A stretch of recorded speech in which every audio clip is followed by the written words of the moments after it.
Irmãos amados, vamos então abrir a palavra de Deus, o livro do profeta Malaquias.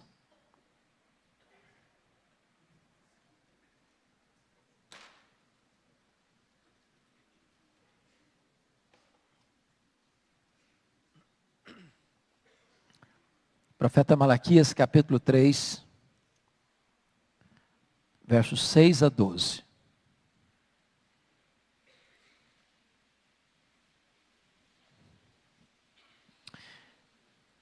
Malaquias 3, 6 a 12. Vamos juntos ler essa passagem? Vamos todos? Porque eu, o Senhor, não mudo. Por isso vós, ó filhos de Jacó, não sois consumidos. Desde os dias de vossos pais, vos desviastes dos meus estatutos, e não os guardastes. Tornai-vos para mim, e eu me tornarei para vós outros, diz o Senhor dos Exércitos. Mas vós dizeis, em que havemos de tornar? Roubará o homem a Deus? Todavia vós me roubais, e dizeis, em que te roubamos? Nos dízimos e nas ofertas. Com maldição sois amaldiçoados, porque a mim me roubais, vós a nação toda. Trazei todos os dízimos à casa do tesouro, para que haja mantimento na minha casa. E provai-me nisso, diz o Senhor dos Exércitos, se eu não vos abrir as janelas do céu, e não derramar sobre vós bênção sem medida. Por vossa causa repreendei o devorador, para que não vos consuma o fruto da terra. A vossa vide no campo não será estéril, diz o Senhor dos Exércitos. Todas as nações vos chamarão felizes, porque vós sereis uma terra deleitosa, diz o Senhor dos Exércitos. Amém. Irmãos queridos, esse povo a quem Malaquias se dirige, porque não quis ouvir Deus no passado, foi levado para uma amarga escravidão na Babilônia por 70 anos, no ano 586 a.C. Essa escravidão durou 70 anos. E em 516 a.C., eles retornaram à sua terra, Jerusalém, mas a cidade estava debaixo de escombros, debaixo de opróbrio, de grande miséria. Os inimigos ao redor oprimiam ainda mais o povo. Em 440 a.C., Deus envia Neemias a essa cidade, para reconstruir os muros da cidade, para fazer uma reforma religiosa nessa cidade. Mas passou-se mais uma geração, depois daquele momento de reforma, e aí entra a geração de Malaquias. Estamos falando em torno de 400 a.C. E na época de Malaquias, a religião estava em decadência. O templo estava em decadência. O culto estava em decadência. Os sacrifícios estavam em decadência. As pessoas não honravam a Deus. As pessoas não honravam o culto. As pessoas não honravam os sacrifícios. O profeta chega a denunciar que quando um animal ficava doente ou cego, esse eles ofereciam para Deus. Quando uma fera dilacerava uma ovelha no campo, e ela estava para morrer, então o povo dizia, vamos dar para Deus. Para Deus qualquer coisa serve. E diz a Bíblia que a família estava em decadência. O divórcio era feito por qualquer motivo. A vida espiritual do povo estava em colapso. E nesse momento, Deus se apresenta para chamar o povo a uma reforma, a um tempo de restauração. E a primeira esperança de restauração é o próprio caráter imutável de Deus. Veja comigo o verso 6. Porque eu, Senhor, não mudo, por isso vós, ó filhos de Jacó, não sois consumidos. Apesar do nosso erro, apesar do nosso pecado, apesar da nossa transgressão, apesar da nossa negligência, apesar do nosso descaso, Deus não muda conosco. Ele não pode nos amar mais, nem Ele nos ama menos. O amor dele é contínuo, é constante, é perseverante, é absoluto. Porque Deus não muda a esperança de reforma para o meu e para o seu coração. Porque Deus não muda a esperança para que nós nos voltemos para Ele e sejamos restaurados. Segundo lugar, a restauração está disponível mediante um convite generoso de Deus. Veja comigo o verso 7. Desde os dias de vossos pais vos desviastes dos meus estatutos e não os guardastes. Note você a paciência de Deus com o seu povo. Deus tem sido paciente com você? Deus tem sido tolerante com você? Deus tem dado uma segunda chance, uma outra chance, uma nova chance, outra chance para você? Foi sempre assim. E é porque Deus é perseverante no seu amor, é que nós não somos consumidos. Mas notem ainda o profundo anseio de Deus por nós. Diz o verso 7, tornai-vos para mim. Meus irmãos, nós devemos buscar a Deus. E a Bíblia diz, buscar-me-eis e me achareis, quando me buscares de todo o vosso coração. Mas eu quero dizer para você que antes de você buscar a Deus, Deus está buscando você. Deus está interessado em você. Deus quer o seu coração. Deus está conclamando você com veemência. Tornai-vos para mim. Tornai-vos para mim. Tornai-vos para mim. E notem a dinâmica relacional dos restaurados. E Deus diz assim, e eu me tornarei para vós outros, diz o Senhor dos Exércitos. É quando você busca Deus, que você encontra Deus. Quando você se volta para Ele, você nota que Ele já estava se voltando para você. Quando o filho pródigo voltou para casa, o pai já o aguardava para abraçá-lo, beijá-lo e promover uma grande festa da sua restauração.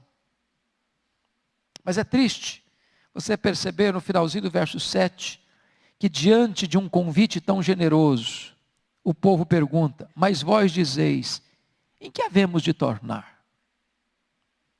Pior do que o pecado é não reconhecê-lo. Pior do que a dureza de coração é não pensar que há dureza de coração. Pior do que não experimentar uma reforma é achar que não precisa de reforma. É se contentar com o status quo. É dizer, não, eu estou muito bem. Eu não preciso de mudança. Eu não preciso de restauração. Eu estou muito bem na fita. A minha vida espiritual já está em grau superlativo. Não precisa melhorar. O povo é chamado a voltar, mas acha que não precisa voltar. Mas eu quero dizer para você, meu irmão, em terceiro lugar, que a restauração passa por uma volta também de fidelidade a Deus nas ofertas. E eu quero conclamar você a entender esse princípio divino, porque Deus não está interessado em dinheiro. Ele é o dono do ouro e da prata. Primeiro, Deus quer o coração. Note você, tornai-vos para mim. Deus quer o coração. Quando eu penso em contribuição na igreja, em dízimos e ofertas, se eu não entender que Deus quer o meu coração, não vai adiantar. Porque primeiro vem o coração, depois o bolso. Primeiro o coração se torna para Deus, e quando o coração se torna para Deus, o bolso também se torna para Deus. Fidelidade a Deus nos dízimos, sem voltar o coração para Deus, gera farisaísmo, legalismo. Fazendo o dízimo um amuleto. Deus quer o seu coração. E quando você volta com o seu coração para Deus, então tudo que você é, tudo que você tem, estará no altar de Deus, para serviço de Deus. Mas hoje, irmãos, é curiosíssimo isso. Quando você fala que você crê na doutrina bíblica do dízimo, e coloca isso, por exemplo, numa rede social, chove em cima de você as críticas as mais desairosas, chamando você de herege para lá.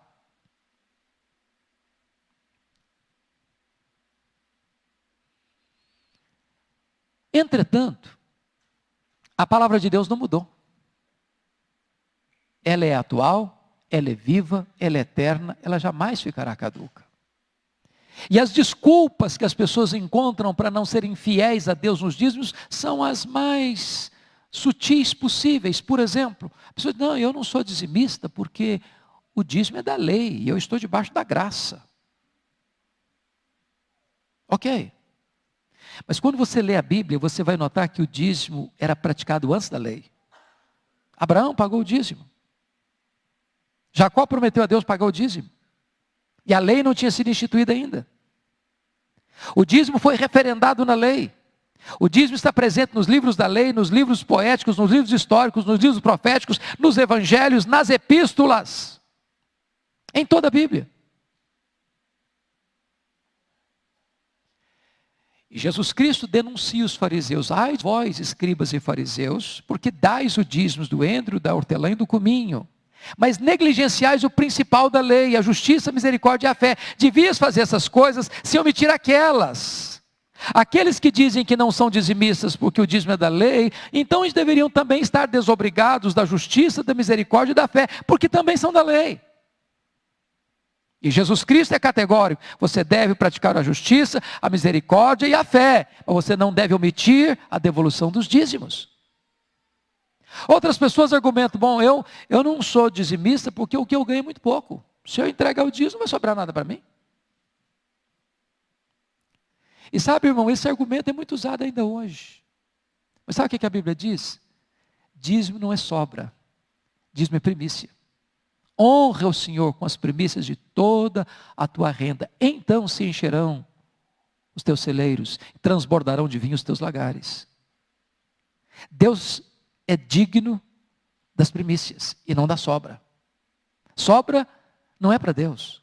E isso estava acontecendo lá com Malaquias. O animal ficava doente, ia morrer mesmo, vão dar para Deus. O animal ficava cego, vai morrer mesmo, não serve para nada, vão dar para Deus. O animal ficava dilacerado, vão dar para Deus. Vão dar para Deus a sobra. Não, Deus é Deus de primícias. E mais. Quando você retém o dízimo de Deus, sabe o que vai acontecer? Está lá no profeta Ageu. Você vai receber salário e botar num saco furado. O que você reteu nas mãos, Deus não vai deixar sobrar. Ele que está dizendo isso. Outros dizem, não, eu não sou dizimista, sabe por quê? Porque eu dou oferta. E eu sou até generoso nas ofertas. Ok. É bênção ser um ofertante. Entretanto, o dízimo não pode ser substituído só pela oferta. Dízimo é dívida. Primeiro você paga a dívida, depois você dá presente. Eu não posso dever R$1.000 no banco e chegar lá com a intenção de quitar a minha dívida de R$1.000 e levar um presente para o gerente de R$100. Se eu quero dar um presente, pago a dívida, depois eu oferto. Então, oferta não é substituto do dízimo, oferta é complemento. É um gesto de gratidão. Mas deixa eu dizer para você, meu amado. Quando eu retenho o dízimo de Deus, 3 coisas acontecem na minha vida. Primeiro, quando eu retenho o dízimo, eu estou, na linguagem do versículo 8, roubando a quem? A Deus. A palavra roubar aqui, no hebraico, não é pegar furtivamente. Não é o batedor de carteira que pega sem você notar. A palavra roubar aqui traz a ideia de assaltar, afrontosamente. De tomar com violência. Porque o dízimo, eu não dou dízimo. Eu entrego o dízimo. Eu dou o que é meu. O dízimo é santo ao Senhor. Portanto, não entregar o que não é meu, a Bíblia chama de roubo. Então, se eu retenho o dízimo, eu estou roubando de Deus. Segundo, note comigo, quando eu não entrego o dízimo, eu estou roubando a mim mesmo. Porque quando eu entrego o dízimo, o que vai acontecer? O devorador vai estar lá. E Deus está dizendo, por vossa causa repreendei o devorador, para que não vos consuma o fruto da terra. Entender isso é tão importante, irmãos. Sabe por quê? É Deus quem te dá vida, é Deus quem te dá saúde, é Deus que dá inteligência, é Deus que dá o salário, é Deus que dá a sua empresa, é Deus que dá a sua prosperidade, é Deus quem dá tudo para você. A bênção de Deus enriquece, e com ela não tem desgosto. Quando eu retenho o dízimo na ideia de que 90% é mais do que 100%, matematicamente está certíssimo. Mas 90% com a bênção de Deus vale mais do que 100% debaixo do juízo de Deus. Quando você pensa que reter o dízimo vai melhorar a sua vida financeira, você está laborando contra você mesmo. É um princípio bíblico. Terceiro lugar, quando você retém o dízimo, além de você roubar de Deus e de você mesmo, você rouba o próximo. Porque nota você, versículo 12, todas as nações vos chamarão felizes, porque vós sereis uma terra deleitosa, diz o Senhor dos Exércitos. Quando a igreja é fiel a Deus, essa igreja se torna uma igreja abençoadora para as nações.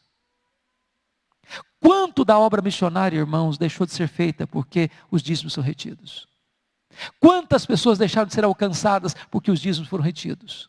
Quantos templos deixaram de ser construídos porque os dízimos foram retidos? Quantas Bíblias deixaram de ser distribuídas porque os dízimos foram retidos? Quando a igreja entrega o que é de Deus, a obra de Deus avança no tempo de Deus, da forma de Deus, para a glória de Deus. Mas notem uma coisa. Há alguns perigos que você e eu precisamos tomar muito cuidado nessa questão aqui no texto. Primeira coisa que a Bíblia me orienta para eu não cometer o erro é reter o dízimo. Você pode ler comigo de novo o verso 8, por favor? Roubará o homem a Deus? Todavia, vós me roubais e dizeis, em que te roubamos? Nos dízimos, nas ofertas. Então, roubar aqui é reter, tomar o que não é meu. Se já está comigo e eu não devolvo, eu estou fazendo o quê? Retendo o alheio. Reter o dízimo é ficar com o que não é nosso. É apropriar-se indebitamente do que não nos pertence. Esse é um erro terrível, perigosíssimo. Segundo erro, que eu preciso tomar muito cuidado, é subtrair parte dele. Olha comigo o verso 10. Você pode ler a parte A do verso 10 comigo? Trazei todos os dízimos à casa do tesouro. Quantos dízimos devem ser trazidos? Todos os dízimos. Então, não só reter é um erro, mas reter parte também é um erro.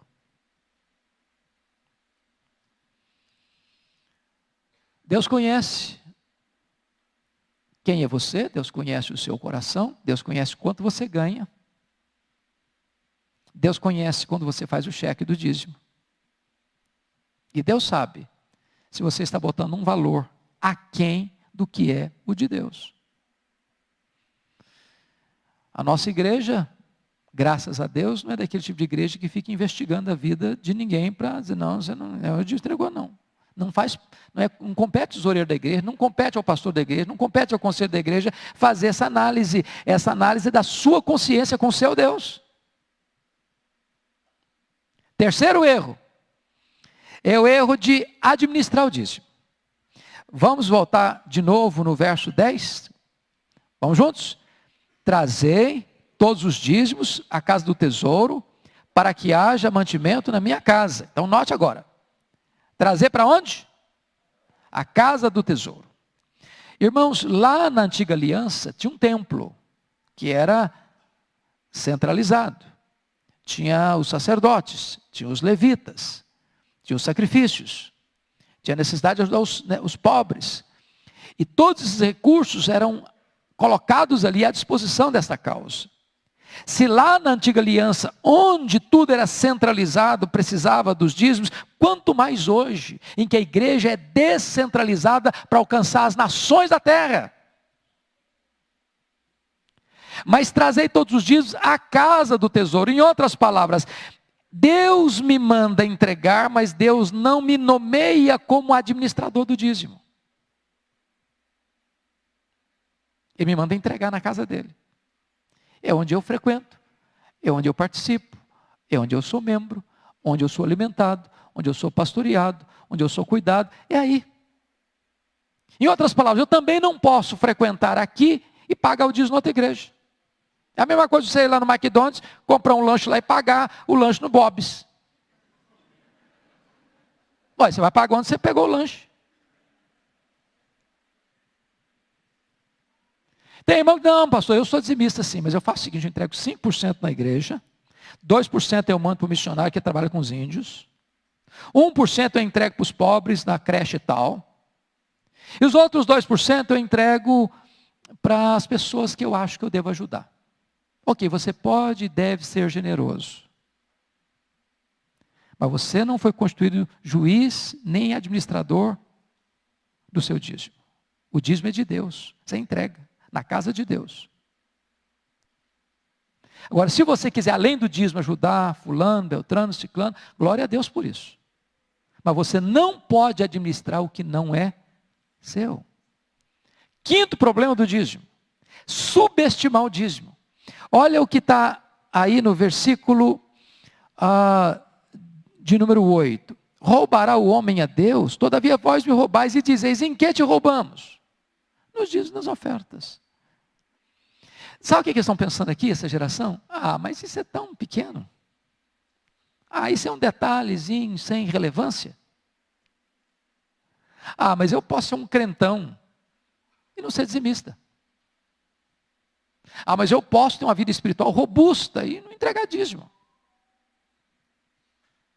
Então o que estava acontecendo com essa geração? Eles estavam subestimando a importância desta verdade. Quinto erro que é possível cometer em relação ao dízimo é superestimar o dízimo. Não está aqui em Malaquias, não, mas está em Mateus 23, 23.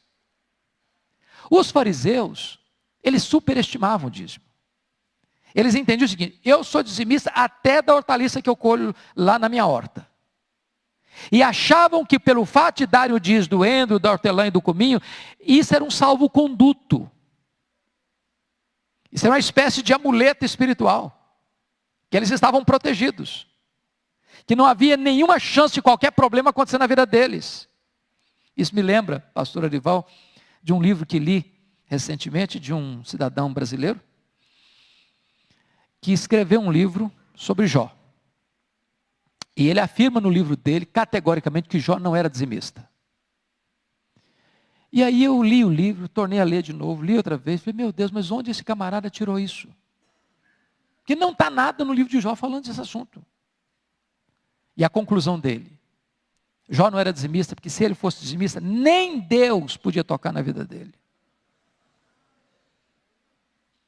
Aí você começa a perceber que o cara superestimou o dízimo. Não, mas não é para tanto não. Você é dizimista, você pode enfrentar problemas, você pode passar por luta, você pode passar por desemprego, você pode ficar doente, você pode ser provado. Então o fato de você ser fiel a Deus não blinda você. Não torna você uma pessoa acima do bem e do mal. Os fariseus estavam superestimando o dízimo e negligenciando o principal da lei, que era a misericórdia, a justiça e a fé. Mas notem comigo, irmãos, que Deus não apenas adverte, Deus faz promessas para aqueles que são fiéis. Primeira promessa de Deus, confira comigo aí, por gentileza, o que está escrito no versículo de número 10. Você pode ler comigo mais uma vez? Trazei todos os dízimos à casa do tesouro, para que haja mantimento na minha casa. E provai-me nisto, diz o Senhor dos Exércitos, se eu não vos abrir as janelas do céu e não derramar sobre vós bênçãos sem medida. Você sabe que lá no Antigo Testamento, as bênçãos eram traduzidas em questões materiais. Hoje nós já somos abençoados com toda a sorte de bênção espiritual em Cristo Jesus nas regiões celestes. Deus que é dono da economia, Deus que é dono do ouro e da prata, Deus que é dono da sua vida, Deus que é dono do seu coração, Deus que é dono da casa que você mora, da empresa que você tem, do salário que você recebe, Deus que é dono de tudo, está dizendo o seguinte: se você for fiel a mim, eu vou abrir as janelas dos céus sobre a sua vida.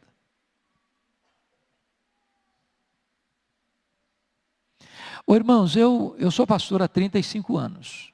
Já conversei com tanta gente. Eu nunca vi um crente, ao longo da minha vida, e nem na literatura, e nem, acho que na história da igreja, que chegou à seguinte conclusão: olha, depois que eu me tornei um dizimista, fiquei mais pobre. Minha vida degringolou. Minha vida financeira bagunçou. Não conheço ninguém. Que Deus não erra, irmãos. Deus não erra.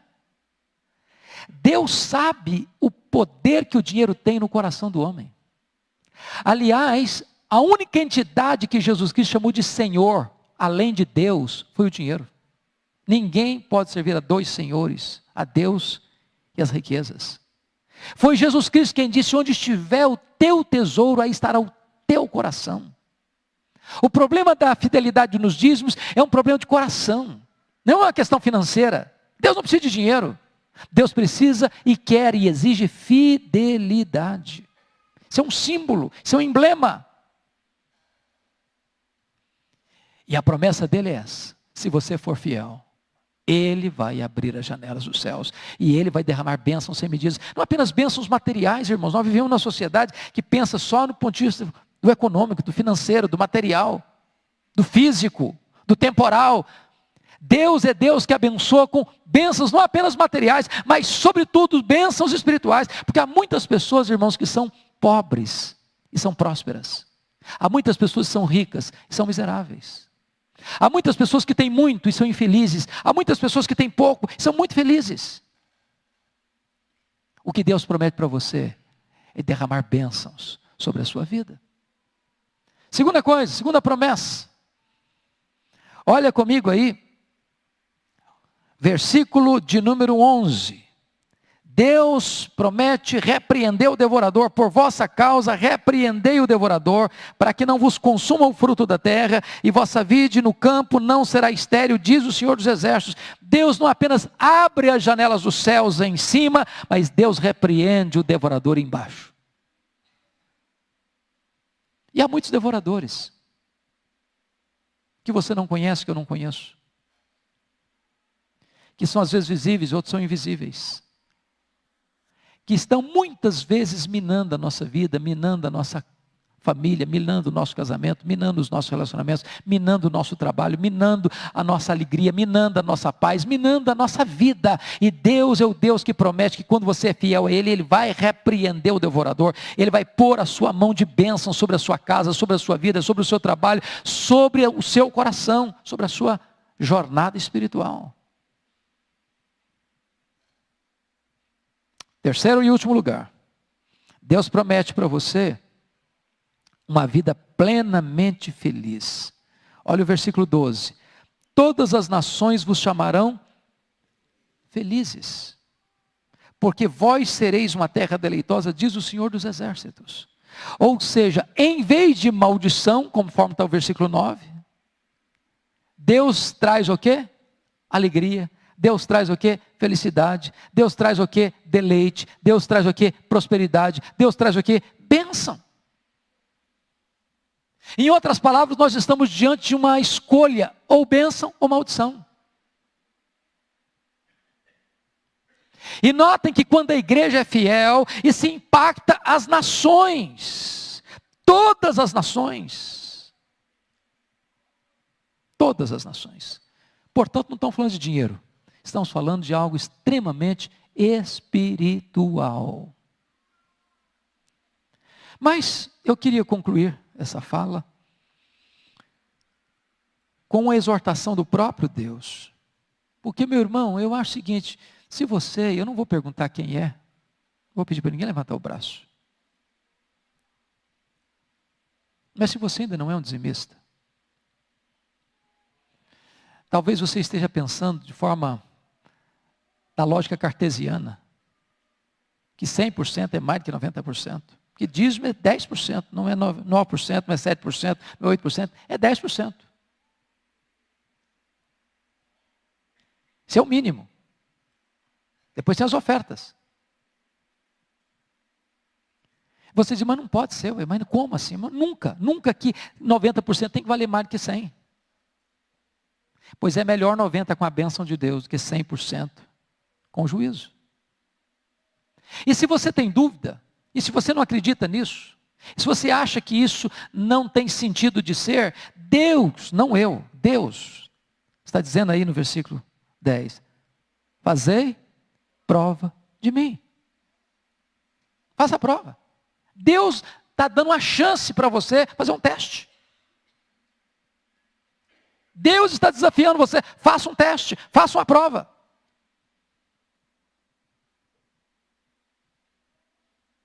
E eu vou dizer para você que Deus não falha, que Deus não decepciona, que Deus não frustra, que Deus não permite que a sua palavra caia por terra.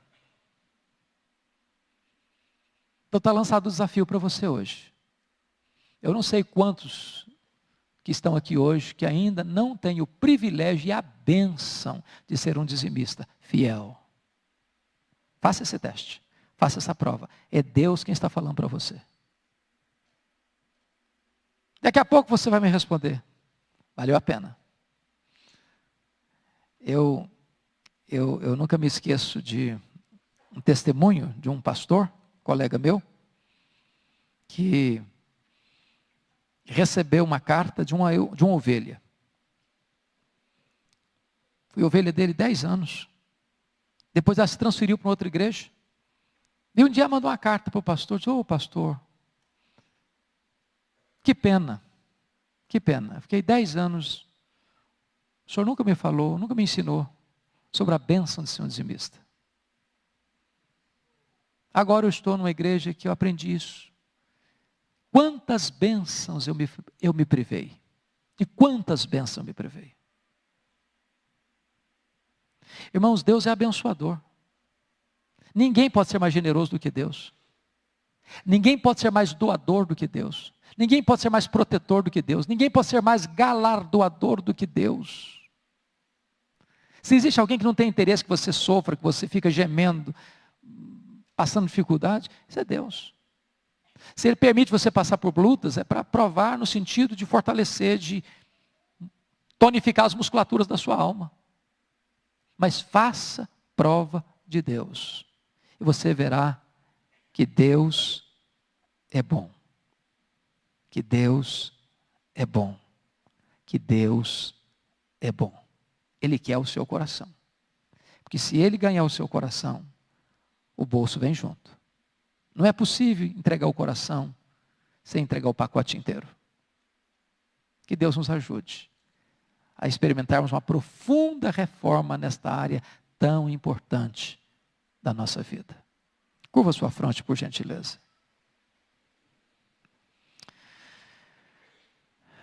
Deus, nós queremos te agradecer, porque a tua palavra é viva, é poderosa, é atual, é oportuna, é direta. Muito obstante, Deus, muita gente hoje esteja tentando desconstruir esta verdade da tua palavra, tentando desobrigar as pessoas de serem fiéis a ti nesta área. Nós entendemos que seja mentiroso todo homem e Deus seja verdadeiro. Passa o céu e a terra, a tua palavra não vai passar. Nem um tio da tua palavra vai cair por terra. E eu te peço nesta manhã, meu Deus, em nome de Jesus, que tu nos ajudes a entendermos que tu és o dono do ouro e da prata. Que tu és o dono de todas as coisas. Nós não temos nada, não trouxemos nada e não levaremos nada. Nós somos apenas administradores daquilo que é teu. Então nos ajude a sermos fiéis na administração. Nos ajude, Deus, a entender que se tu requeres 1/10 daquilo que tu nos dás, é porque tu queres nos tirar dessa escravidão de que as coisas nos dominam.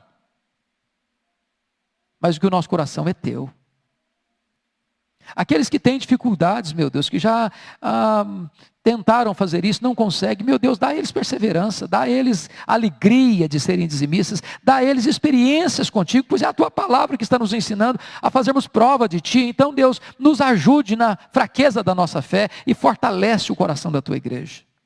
para que ela seja fiel ao Deus fiel.